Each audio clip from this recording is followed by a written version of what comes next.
दिनै एबसुनि आफादगिरि हिसाबै जुदि सोरबा सानदोंबा बिथांमोननि राजखान्थि गादिखौ सेनो नागिरदों, बिथांमोना बुंनो नागिरो पलिटिक्स खालामनो नागिरदों, आं दिनैबो रौतानिफ्राय गेवलां फोथारनिफ्राय अपेनलि बुंगोन खुनु दिन बिथांमोननि गादिखौ सेनो थाखाय जों सोमावसाराखै।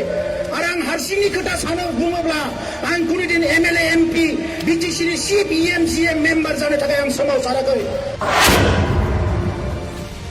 आङो मैया बुंदों आसामनि सासे मन्थ्रिखौ जों दिनै जि सुक्तिखौ खालामगोन बे सुक्तिया जुदि आखरे आखरे पालन जायाबा आं नोंनि न' लांगोनायाव थांना सुइसाइड खालामहैगोन होननानै।